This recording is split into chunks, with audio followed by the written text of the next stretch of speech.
Hello everyone, and thank you for attending today's webinar, Optical Fiber Interoperability, using fiber standards and specifications to ensure reliable network performance, sponsored by HFCL.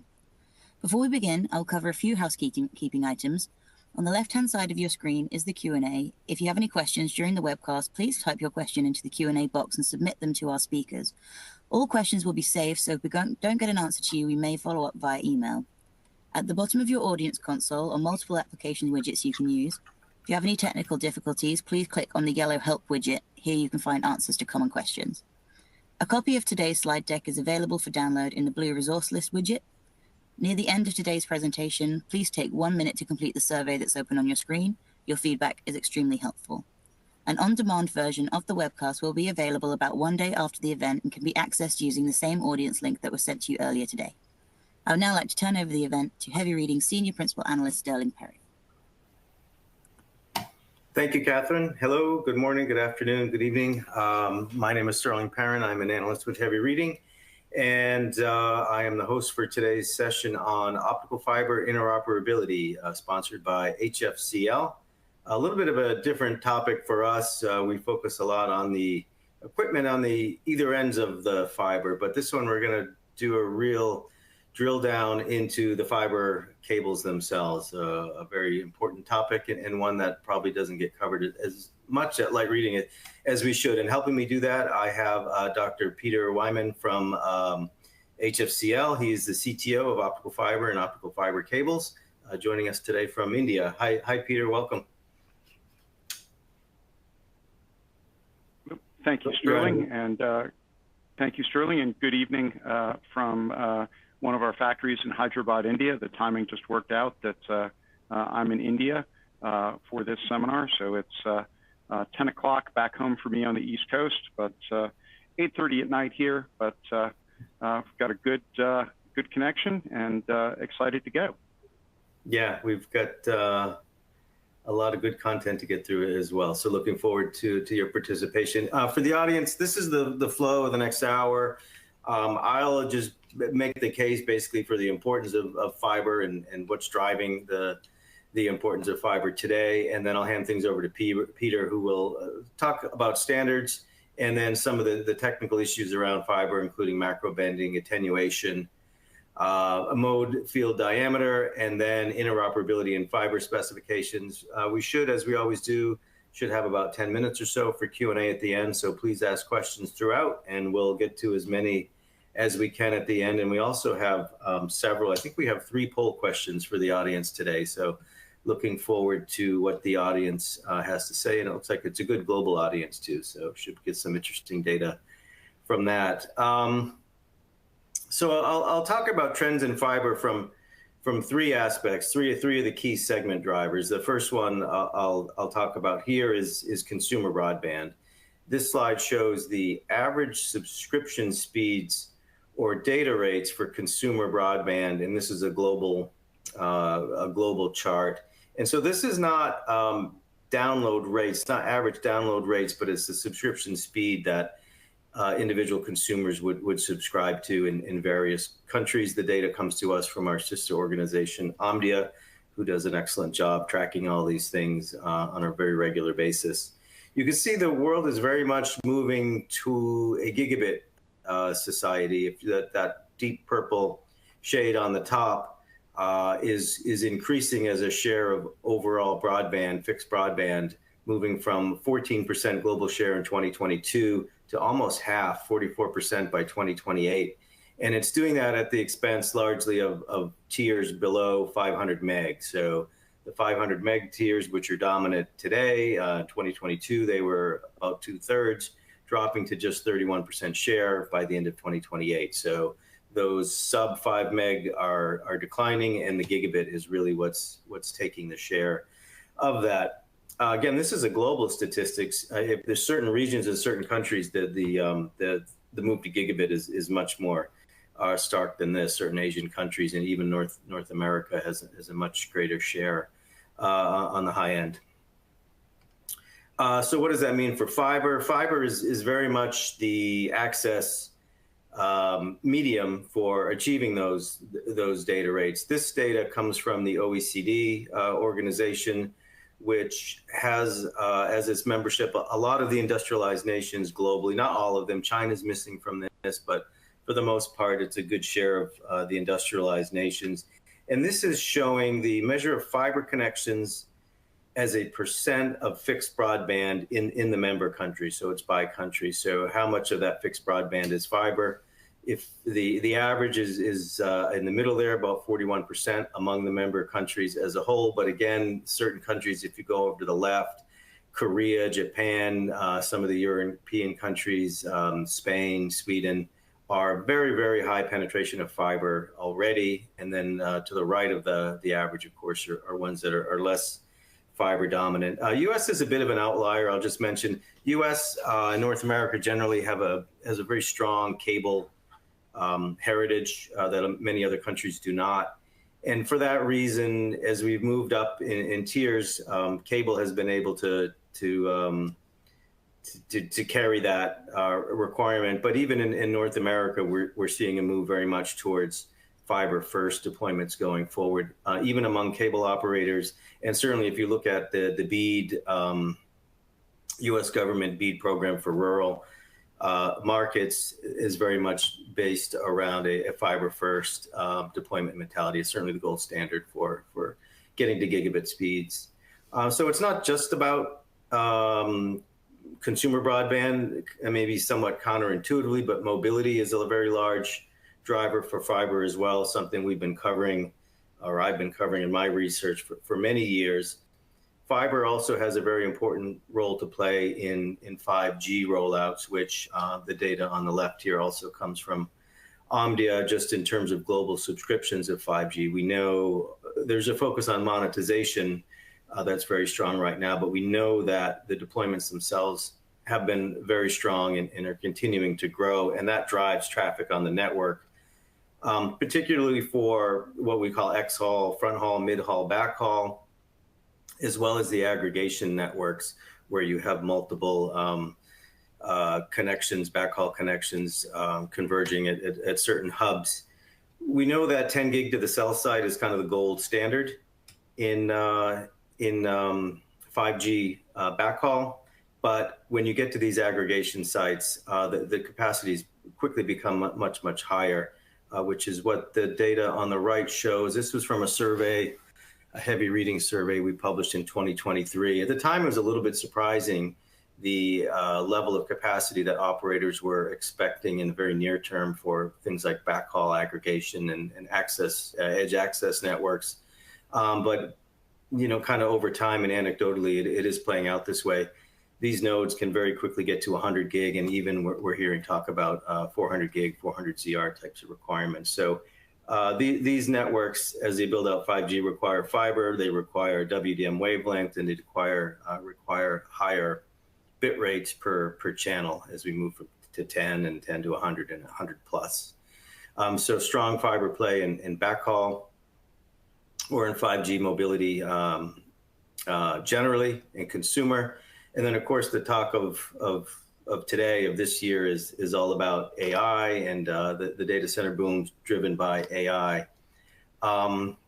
Yes, that is, and rightly so. There's a very large focus on the data center itself, intra-data center connectivity driven by AI training networks, the networks to train AI based on these massive amounts of GPUs.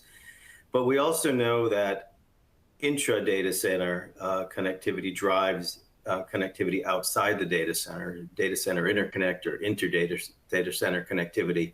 This has always been the case. A portion of data center traffic leaves the data center, and that has driven the DCI market historically. That's continuing with the AI boom. The other component that's coming into play, which is interesting, is these new AI data centers that are going up are going in remote areas many times.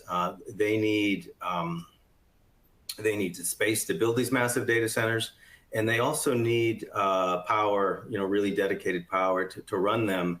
And so it's really changing where data centers are going. All of those data centers need connectivity to get to the outside world. They're not isolated. So that's actually a very direct driver for new fiber builds driven by AI. specifically, not just greater capacity to, existing connections or routes, but, totally new routes themselves. We're seeing a lot of that happening today. So fiber, is across all of these different things. And it has become, it's always been very important, but we're just seeing in the past year, 18 months, how critical a strategic asset fiber is. And this is just I could have filled probably 4 or 5 slides with headlines showing how important fiber is becoming strategically to network operators. They're buying up production capacity, companies like Corning, to make sure they have access to the fiber they need. Hyperscalers are doing massive dark fiber deals with network operators, wholesale operators. They're outright buying companies, in the case of Verizon buying Frontier specifically for their fiber assets. And we talked about BEAD a little bit in the US, which is a fiber first build out to rural areas. And there's similar programs in other countries around the world, Europe, Asia Pac, et cetera. So these are very global trends, and they're broad-based across multiple segments. So, all of that is really to say fiber is very, very important. It's critical. The other point, as I noted, is we don't actually talk that much at like reading about the fiber itself and the aspects of fiber that operators should consider as they're making multi-billion-dollar deals for these assets. So this is where we're going to bring in Peter, and he's going to help us talk through the ins and outs of fiber, including the key standardization requirements and aspects. So really looking forward to it. Peter, let me bring you in, and I'll tee up your next slide here. Go ahead. Okay, well, thank you, Sterling. And again, good evening, good afternoon, and good morning. Before I start, I'm just sitting here. I'm in my office, which is in Hyderabad, India. I don't live in India, I live in Atlanta, but it's kind of amazing to me that here I am talking on a wireless headset, and I could be in the next room over from Sterling, but we're communicating in real time. And the network that we as the globe have built is pretty amazing, and there's more to come. So in the seminar today, we're going to kind of I wouldn't say get our hands dirty, but we're going to get in the splice trailer, and we're going to look at the fiber itself and what's the right fiber for the right application as these different applications get built out, different networks get built, whether long haul, access, fiber to the tower, fiber to the home, fiber to the business. What's the right tool for the job? Although we've had a bit of a slow fiber market this year, the tsunami is coming. And as part of that, we want to equip end users with the capability to buy not just the right capacity, but buy it at the right price point. Get the product you need so you get the performance that you expect. Before I dive into the content on fiber, I did want to give an overview of HFCL. We are a Indian-based manufacturing company with headquarters in Delhi. That's the blue star on the global map. We have pretty high market share in the domestic Indian telecommunications business for both passive and active gear. We've been active in Africa and Europe for about 10 years now, and we are looking to expand our presence in the Americas.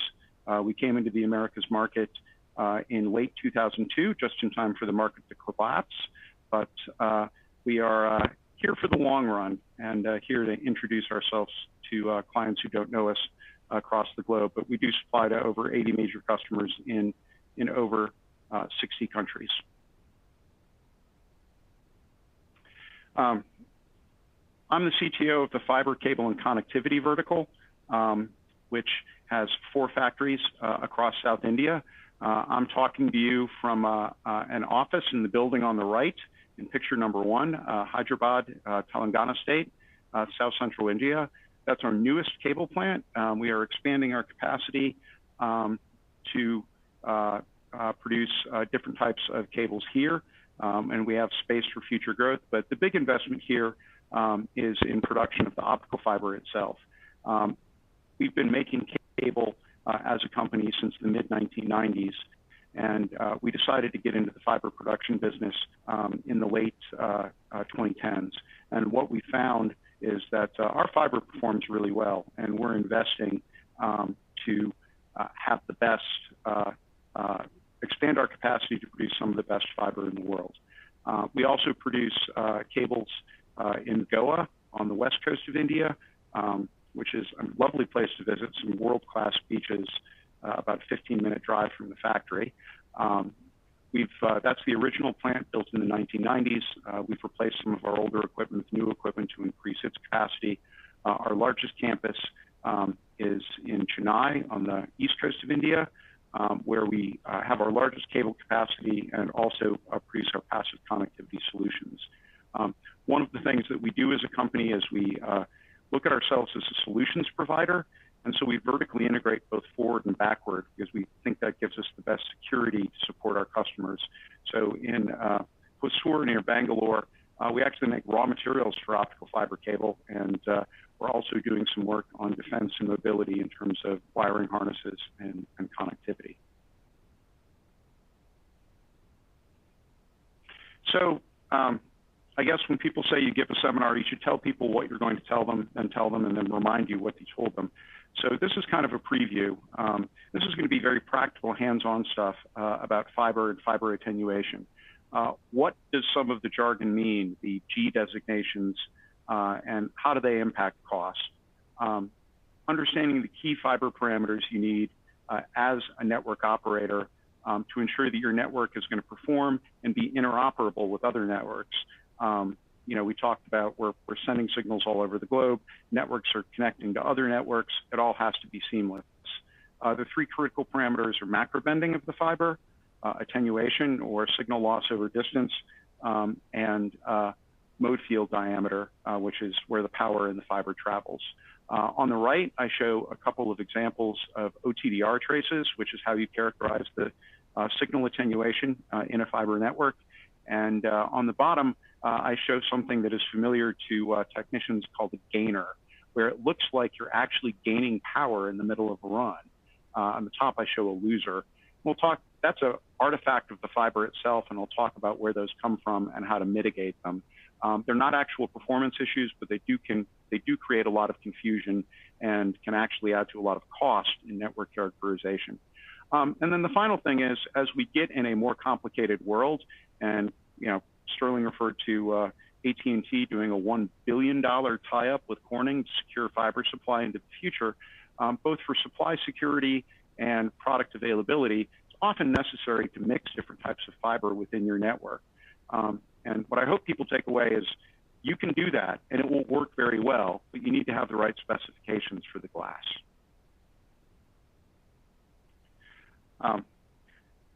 Why do we have standards? We're going to talk about the standards for fiber, who writes them, and what they mean. Standards are about trade. They're not really technical guidance. They create a minimum baseline and a common language for all suppliers who play in a particular space in a country or in the world to work together. But it's not actually, a standard isn't going to give you best practices. It's going to say, here's a minimum baseline that that we agree everyone in the world is going to build to. And for fiber, those standards end up getting written by a UN organization called the International Telecommunications Union, which started in 1865 to promote cooperation in international telegraph networks before we even had voice signals going over the public network.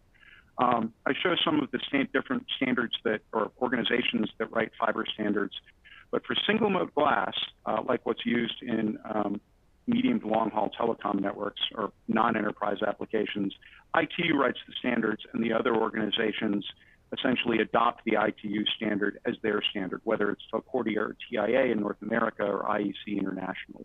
And again, ITU's mission statement is that our country's information and communication networks need to speak the same language and talk to each other.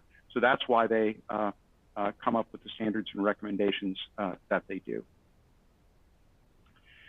So the standards for single mode optical fiber are the G5X series. So that's And there's a number of standards for different fibers, including fibers for submarine applications and fibers for certain long-haul applications.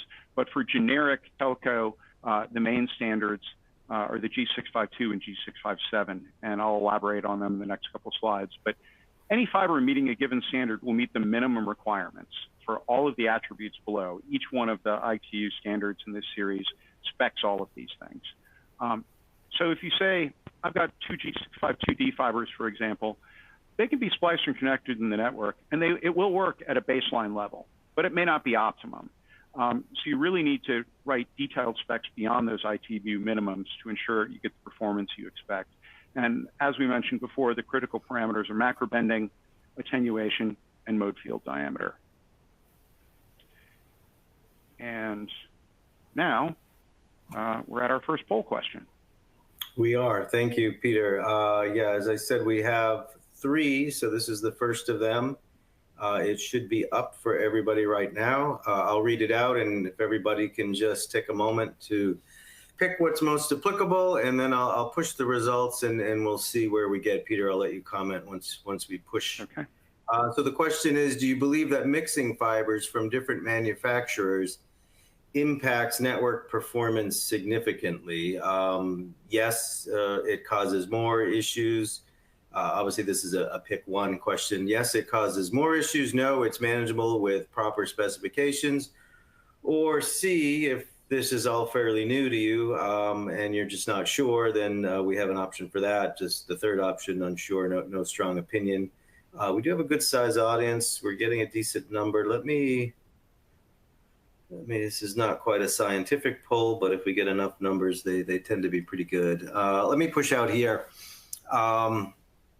and see where we stand. So interesting, a little over 2/3 saying no, it's manageable with proper specifications, but close to a third, 27%, yes, causes more issues. Peter, any thoughts on how that came in, whether you expected it, and whether, in your view, their opinion's accurate? I'm pleased to see that 2/3 of the respondents say it is manageable with proper specifications. And, that's kind of where we're going. That's the big takeaway that I'd like people to leave this webinar with. And so there are people who, do have some baseline understanding. If you specify it right, everything should be completely interoperable. That's why we put standards together, and it should be interoperable with high performance with those correct specs. So good to see that there's some pretty knowledgeable people out there. All right, let me push forward here. Whoops. Macro bending loss. I'll let you take it from here. Okay.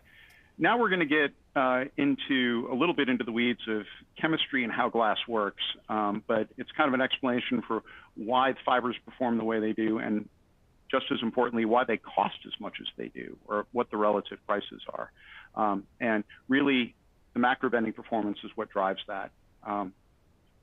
So we started the baseline spec, and this is, I don't want to call it the legacy spec because it's still operative, is ITU G652, the original single mode fiber spec. But the first version was issued in 1984 when I was a high school freshman.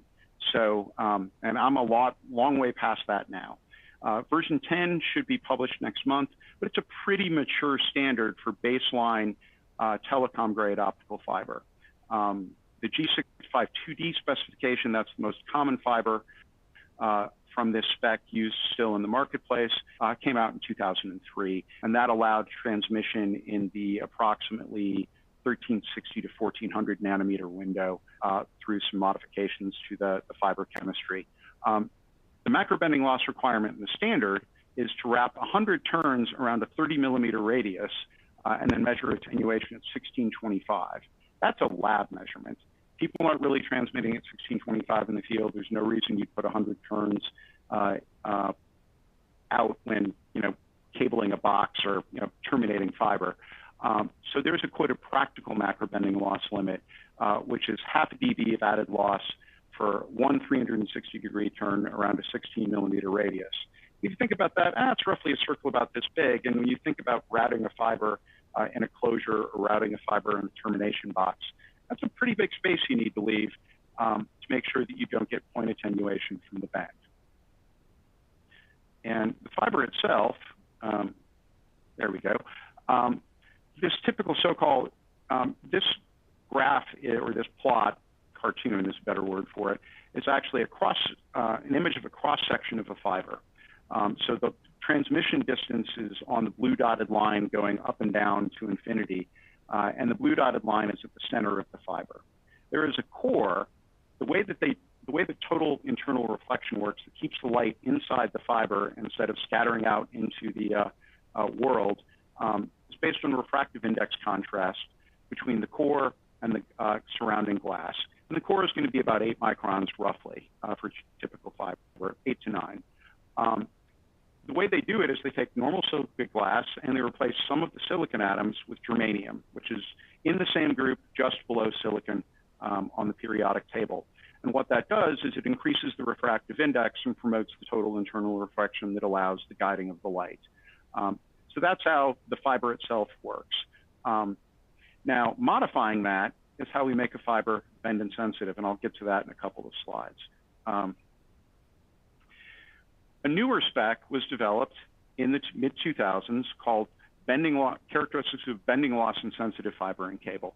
And it was driven, it came out in 2006, new issue coming out next month, not as mature a spec as the 652. Why did they do it? Quoting from the standard itself, limited space and many manipulations ask for operator-friendly fiber performance and low bending sensitivity. So when you think limited space, you think about crowded terminations on a shelf in a head end or a central office or in a splitter cabinet out in the field. You think about many manipulations. You think about add drops, mid-spans, that kind of thing. Someone's coming into the cable and working with it. And so having a fiber that you can bend more and still have the signal go through provides advantages. There's 2 different categories. There's category A, which is fully compliant with the legacy 652 standard and can be used for both general transport and access. And then there's very low macro bending loss fiber that's intended for access network in or near buildings, fiber to the home type applications. The cartoon I'm showing illustrates minimum bend diameters for the common types of fiber. The common 652D is the big circle. And then as we get smaller, the attenuation requirements get tighter. 657A1, 10 millimeter, 657A2, 7.5 millimeter, and the extreme bending of the 657B3 of 5 millimeter. And I'll show some pictures of typical applications in a slide or two. But before we do that, how do we take this basic fiber where we've got silica glass and a germanium doped core and make it more macro bend insensitive? I'm not going to get into the optical physics. We don't really have time. But there are a few choices that a manufacturer can make to do this. First thing they can do is reduce the core diameter. The way the physics works, the smaller the core, the more effective the total internal reflection gets. Another thing they can do is change the chemistry to increase the refractive index contrast. In the core, you can add more germanium. In the cladding, you can reduce the refractive index of the cladding by doping the glass with fluorine. So you're using different chemicals, you're making a more complicated profile, but you can increase that refractive index contrast and do a better job of keeping the light in the core in bends. You can make it even more complicated. You can do this is called a trench, where there's a region of low refractive index not immediately adjacent to the core. There's rings and other different complicated things you can do. But really the thing to take away from the slide is that, and then in the real world, combinations of all three, or 2 or 3 are common. But the important thing to take away is that adding bend insensitivity is either going to add cost because you're making a more complicated piece of glass with extra expensive chemicals, or it's going to add complexity because you're just making something different from this legacy fiber that we've been making as an industry for, at this point, 40 years. And so when we introduce that bend insensitivity, it could introduce complexity to your network. Now, how does this map to the standards? G652D is the generic outside pant transport network, and the critical feature is low signal attenuation per unit length, decibels per kilometer. The lower your attenuation, the farther you can go between regen huts in a long-haul network. The farther your GPON network can go from your head end or central office. So what is your signal loss over distance? But for the bend insensitive and ultra bend insensitive, the G657A2, the A2 is really intended for space-constrained terminations. One place where that's used is for small apparatus, boxes, shelves. Here on the left of the upper picture, I show a connection box that has 45-degree LC boots. So that's something where you'd want to use a bend-insensitive fiber.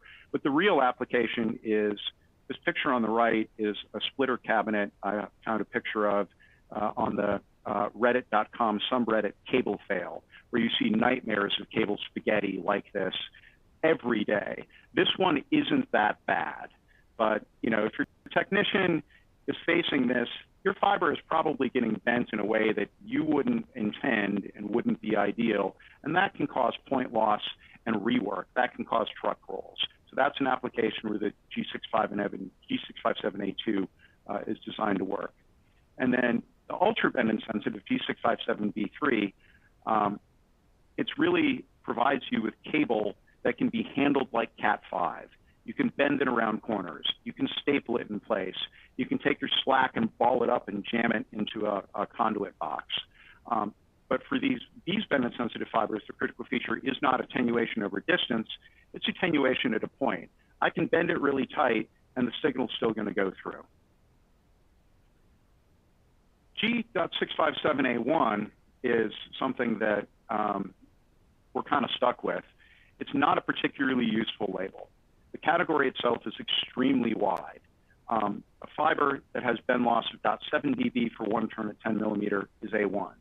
A fiber that, or 10 millimeter radius, a fiber that has 0.16 at that one added turn is also an A1 fiber. So you have very different fibers that both fall into this same classification. And I don't know if the ITU is going to do a A1A and A1B, but there's really multiple types of fibers that meet this designation. On the left, I show what I'm calling just barely A1.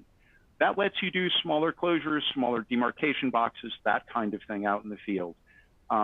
It's a useful thing to have when people are doing lots of midspan, because you might have that one fiber that isn't routed quite perfectly when the technician walks away from the closure. I think of it as insurance against less than perfect termination. A lot of people have showcases where they show all the cables routed perfectly. It's not what always happens out in the field. There's another type of A1 that was originally developed from domestic Japanese manufacturers. It's what NTT and KDDI specified for the Japanese networks. And these cables started getting used in ultra-high fiber count cables for hyperscale data centers because the Japanese manufacturers were making them for NTT and making them for their domestic market, and the Amazons and Googles and Facebooks of the world found it was very useful for their super high fiber count data center interconnect applications. So I show a picture of an OSEF, optical cable entrance facility. I think that's got capacity for 6,912 fibers to be spliced in that one cabinet. And this low mode field, or this, I'll get to this, almost A2, A1, that fiber was being used for that application for a long time now. But both of them, to the ITU, they're the same category, and that can create some confusion. What do manufacturers really make today, the tier one fiber manufacturers, including HFCL? Most of what's made for the general transport network is just barely G657A1 fiber. It's got the G65G core size, and it's going to have a slightly fluorine-doped cladding. So you have a little bit of bend insensitivity. This does increase cost a little bit, does increase complexity a little bit, but it provides needed insurance. Well, it doesn't increase complexity much, but it does add a tiny bit of cost, but the industry has kind of decided it's worth it for that insurance against not so perfect terminations. And there's a little bit of the almost A2, mostly coming out of Japan. That's a fiber type that's starting to dwindle out. Instead, it's dwindling out in favor of more common G657A2. Generally, commercial G657A2 fibers, most of them have a smaller core than the A1 fiber, and they're going to have some kind of doping in the core and cladding, including the fiber that we make at HFCL. There is a new type of G657A2 that's come on the market, and that fiber maintains the core size of the G652D fiber, but it's got a heavily doped core and cladding in order to keeping that core size and meeting the A2 bending requirements. That's really difficult. It can be done. There are commercial fibers to do it. They're great fibers, but they're expensive because they're hard to make and they require a lot of dopants. That's been new in the market in the last 4 to 5 years. Great fiber, but not that inexpensive. Poll question number 2. Yes, excellent. Thank you, Peter. So the question, same approach as last time. I'll wait till we get to our critical mass and push them out and see where we go. Of course, this relates to what Peter's just presented. And asking which fiber type are you currently using or considering for your projects? If you're a service provider, then answer in terms of your own network. It's a mixed crowd, so there's vendors and others in the mix. If you're not directly buying and you want to answer the question, then just answer on behalf of what you're seeing within your customer base. And we'll see what comes up. So the options are G.652D, G.657A1, 657.A2, 657.B3, all of the options that Peter just walked through. And then if you're not sure, again, need more information and just learning, then there's an option for that too. Just pick the last option, E there. And it looks pretty good. So let me push. We're actually getting a lot of good questions in as well, which is excellent. We'll see how many we can get to. Let me push. Here we go. So the winner, it's actually fairly good split as opposed to the last one, which was a pretty clear winner. This one, we've got 652.D, 32%, and then 22% the A1 option, dropping off from there, and then a good chunk, also about a third of the audience, looking for more information, which is why people tune into these webinars. I just did another push. It ticked up a little bit and they need more information. But yeah, Peter, any thoughts on these results? Again, it's about, what I'd expect. I mean, what I'll get to in the next set of slides is, what's the right tool for your job? The D652D is the baseline fiber that, again, we've been using for 20 years now, and very cost effective. The A1, the telecom grade A1 typically carries a small price premium over that, but has a benefit with it. And A2 is often the right tool for the job.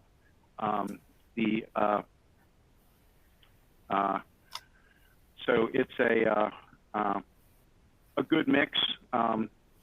There's no one right answer. It depends upon your network and your application. Sure. No, 0 on the B3 option. That's interesting.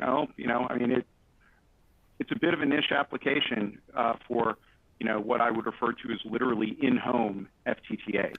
So that's in-home and MDU FTTH is where it's used. And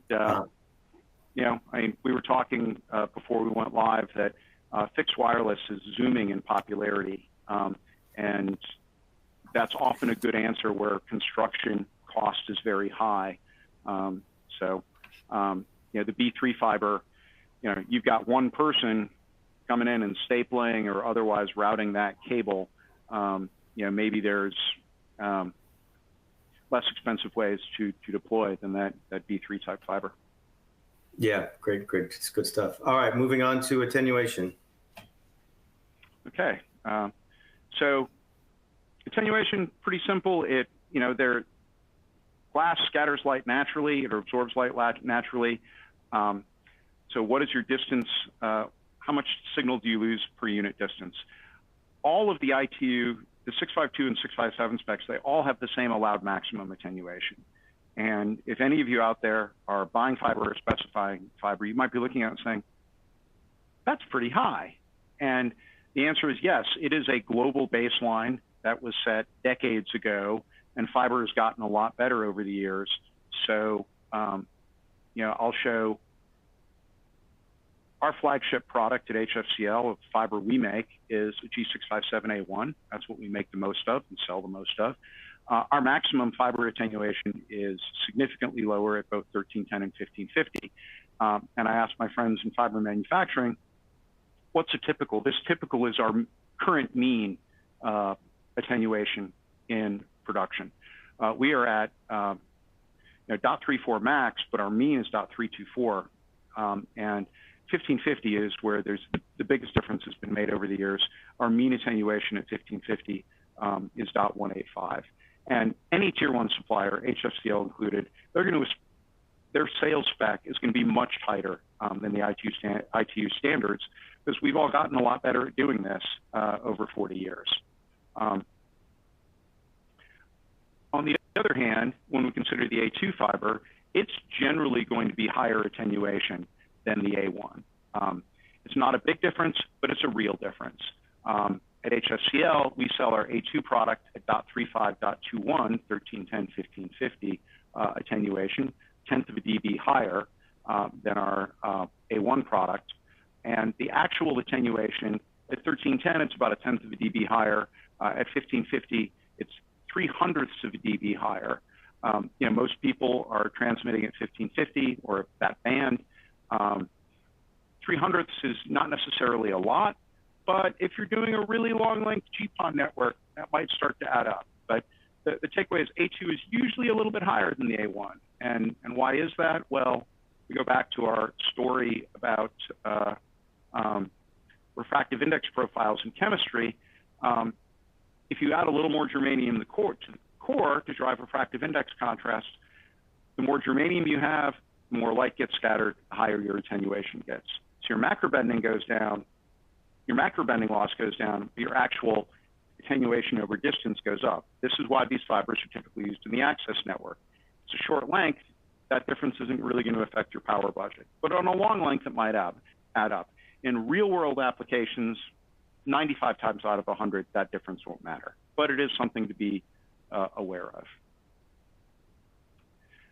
The final parameter, and this is where the fusion splicers get the headaches and the people characterizing networks get headaches, the mode field diameter. So this is cool. I'm not going to explain it, but it's interesting. The mode field diameter is the standardized way the industry has decided to characterize how big is the spot that's carrying the power. And actually, the mode field diameter, if you make some assumptions about Gaussian wavelength or the distribution of light, some of the light travels outside the core. The actual power distribution and the power transmission is bigger than the core. The mode field is bigger than the core, always. And the important thing to remember is we all measure it the same way. There's an IEC test method that has also been adopted in North America as a TIA method. We all measure it the same way. So when you see a data sheet from a manufacturer, it's going to have the mode field diameter, which is not the core.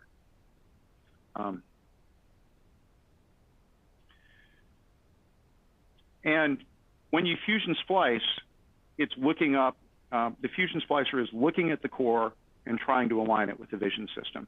So even within a tight specification for mode field diameter, there will be some mismatch because of natural distribution of glass. Glass is a random material. When you make a silicon wafer for an integrated circuit, that is a perfect crystal. It is identical everywhere you look. Glass is variable. It's the same locally, but it's variable over long distances. And as a result of that, you don't get the same mode field every time. There's a certain amount of randomness to it. Here's a case where using a Sumitomo fusion splicer,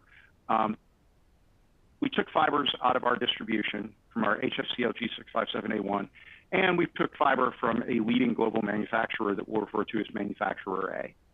And we spliced them together. This was our fiber against the competitor's fiber or the other manufacturer's fiber. And when our mode field diameter mismatch was 0, our measured splice loss by bidirectional OTDR was 0. But within that population, we get differences. We get low splice loss, much lower than the limit in the Telcordia GR20 spec, which is 0.15, as high as 0.04 at the longer wavelengths. But every time you splice fiber, you're going to get a little bit of loss some of the time, even most of the time, because it isn't perfect every time, even when you have the tightest mode field diameter spec.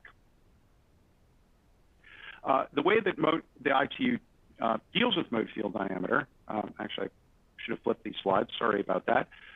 They call out the same value in both the 652 and 657 standards. The range of nominal values is very wide, but the tolerance is pretty low, which is strange. The tolerance is tighter.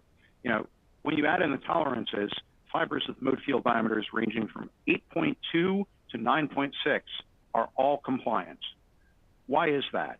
Because standards follow what people do in the market. First, people develop the fibers, then they come up with the standards. There was fiber with mode field, when these standards were written, 8.6, 8.8, 9.0, and 9.2 were all common. The standard was written to accommodate all of these.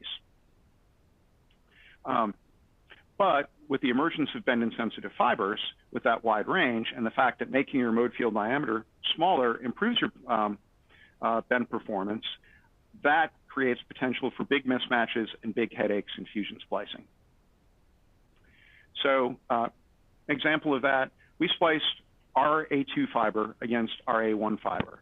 High mode field diameter A1 fiber, low mode field diameter A2, same Sumitomo splice machine, an EXFO OTDR. The fusion splice machine gives you an estimate of loss from the vision system. It estimated 0.04 dB at 1550. But we spliced together some pretty long lengths, and we used the EXFO OTDR to splice them. In the one direction, where we're shooting from the larger mode field diameter A1 fiber into the A2 fiber at the splice, we see the reflection at the splice, and it looks like there's a power loss. That's what you normally expect with the splice. But in the bottom, it's what's called a gainer. It actually looks like a power increase. That's what happens when you shoot fiber from a small mode field diameter fiber into a large mode field diameter fiber. OTDR works like by back reflection. With that mismatch, less light is backscattered than you expect. It actually looks like a power gain. I work for a fiber manufacturer. I'm obligated to tell you that you need to use bidirectional OTDR to characterize your network, but that's expensive, takes a lot of time. A lot of people use unidirectional, and that when you see something like this in unidirectional, it can give you some headaches. The bidirectional loss is low. Actually, we measured 0.04, exactly what the splice machine predicted. But this gainer, you know, there's a pretty big difference. That gainer is over 0.1. So a technician who sees that might be worried.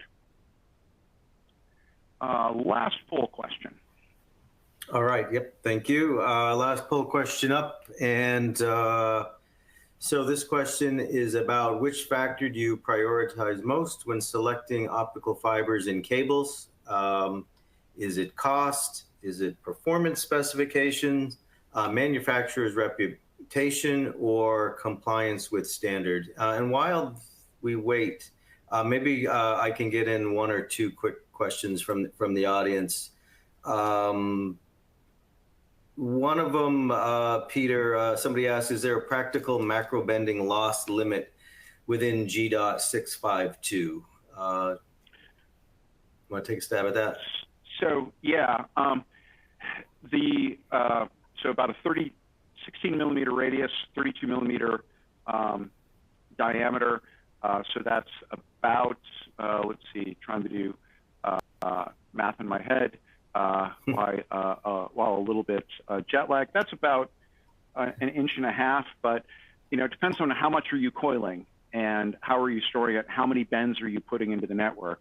You know, I've heard stories where, you know, people have put G652D fiber in jumpers, and then those have ended up in overhead racks in central offices, and then they start having bit errors. So, you know, a better way to do it is, how are people going to be bending this stuff?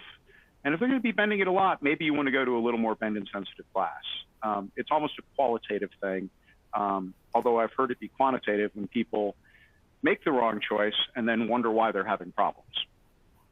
All right, thanks for that. Results are up. Performance specifications coming in by far. So this one we do have a pretty solid winner, 44%.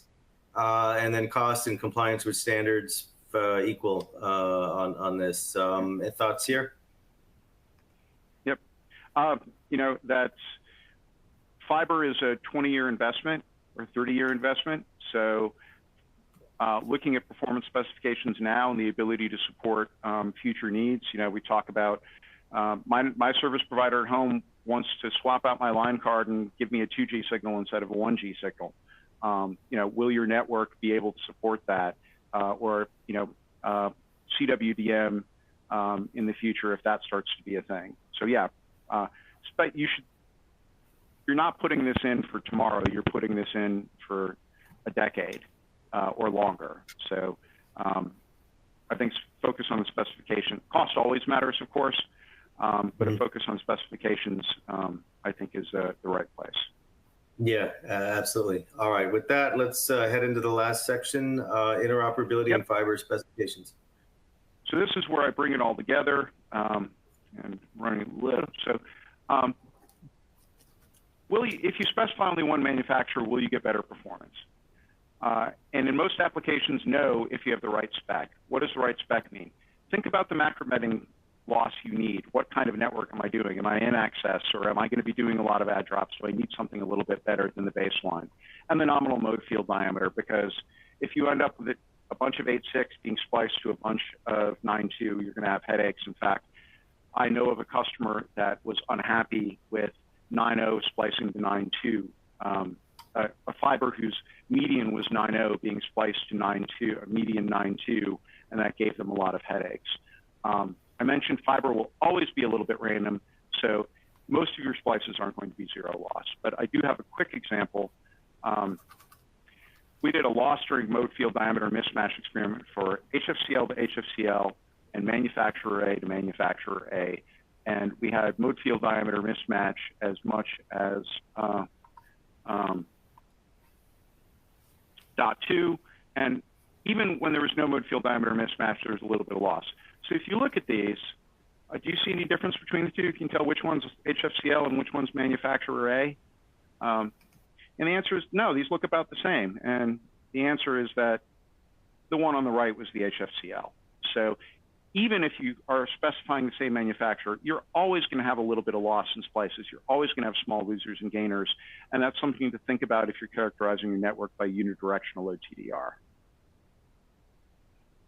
So to summarize, is it okay to mix fibers from different manufacturers? Absolutely. In fact, it's desirable as supplies will likely get tight as the BEAD money starts rolling out. You always want to have a couple suppliers in the case of emergency natural disasters, have that kind of flexibility. If you spec the I2REC, it will give you basic interoperability, but you could have issues with splice loss or attenuation or bending. For the best, whether you're mixing fibers or not, consider your loss budget and how much bend and sensitivity you need. That's kind of a qualitative thing. Specify accordingly. G657A1 or G652D would be the recommendation for the lowest loss for generic OSP applications where you have plenty of space. But when things get a little tighter in premises or FTTX, FTTA type applications, A1, A2, or B3 for low point bending loss, and how bad does it get? And remember, bend and sensitivity, you're going to pay more for the fiber, but rework is very expensive. Truck rolls are very expensive. If the bend and sensitivity can prevent those, that's pretty desirable. Regardless of your bend loss needs, spec your attenuation tighter than the ITU max and specify your nominal mode field diameter to minimize splice losers and gainers and minimize that, hey, I ordered A1 and I got some 8.6 and some 9.2. We're almost out of time, so we'll leave this. HFCL is a broad portfolio of single mode fibers, world-class state-of-the-art equipment, plant that opened in 2019. We test every single spool for quality. A lot of our competitors, we believe, sample. They test 1 out of 4 or 1 out of 10. And that ensures highest reliability and good performance in downstream cabling. Make a broad portfolio of fiber cables for worldwide needs, both in India, in Europe, and North America. It's easier to say what we don't make than what we do make. We have a special competence and depth of product line in microcables for jetted applications and microduct, and we have a very broad variety of FTTH cables that meet customers where they are. And last but not least, I'm representing the fiber and cable business unit, but we have a broad portfolio of solutions, including active components like routers, Wi-Fi access points, 5G products, and unlicensed band radios that we're selling through channel partners in India and across the world. And with that, thank you, Sterling. And all right, yeah, thank you. Answer a few more questions. We do. We have a lot of questions in, so we'll get to. We only have about 5 minutes left, so let's see if we can get to a couple of them. One of them about fiber cladding. How does the fiber cladding impact the specifications? And then their other question to that is, operating in the India network space, do you see specific selection being predominantly picked, especially for metro fiber builds? Do you want to take that one? Yeah. Really, the cladding itself, well, the cladding is just sort of mechanical. But again, what it gets to the protection of the fiber, what I'm familiar with the products we make for the Indian market, we emphasize toughness overall. The odds of things like dig up or tree falls or that kind of thing are pretty high in India. So we make very tough cables. And depending upon the application, I think we'd recommend the A1 type fiber for a metro type application in India, where you might get the frequent add drops. But the fiber itself, mechanically, all of these fibers are extremely tough. They're tested. They're reliable in the field. Just don't pinch them in half. Okay, great. Question on another macro bending question for multimode fiber. I know we've talked a lot about single mode fiber. For multimode fiber, what is the macro bending loss? Any thoughts? So, yeah, most of the tier one manufacturers, we don't make multimode, but most of the tier one multimode manufacturers do offer a bend insensitive multimode these days. And a lot of that, but generally, the reason people use multimode is the loss budgets are very generous, but the attenuation is high, so you can't go very far. So generally, I actually, at the previous employer, did a conference paper on this. Multimode is much more forgiving of bending than single mode, typically. You still want to take care, you still want to use best practices, you don't want to start tying cables in knots, but because of the relatively generous loss budget, multimode is usually more forgiving. And now, bend insensitive is the state of the art, making it even more forgiving. All right. Yeah, we're getting close to the end. So I know we have a lot of questions we're not able to get to. They're actually very, very technical, specific questions. We'll let HFCL and Peter maybe personally respond. You'll get a report of the questions so we can. Yeah, there's some very interesting ones out there about things like hollow core and multi-core. Man, I have opinions, but I wanted, yeah. Do you want to? 2 minutes. All pouring in on that. Do you want to just close on that? Hollow core, multi-core. Yeah, go ahead. So, hollow core. Its giant advantage is latency. The speed of light in air is 50% faster than the speed of light in glass. So but the hollow core fiber itself is extremely sensitive. People haven't figured out how to make it with low attenuation. It's harder to splice. It's harder to connectorize. Where I'm familiar with it being used is very short distance applications where latency is critical, financial applications, some military applications. It's one of those things that, I could think about an application for it being feeding cell sites to support things like self-driving cars where latency is critical and communication to the data center where the compute is done, nanosecond or microseconds matter, but it's a long way from being ready for wide use because there's a lot of issues to work out for signal distance you can transmit.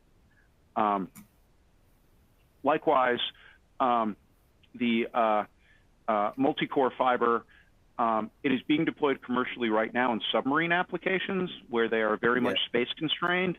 And the size of there's a physical limit to how big a submarine cable can be, yet they need more data, therefore multi-core. They've hit the limit of what they can do with single core.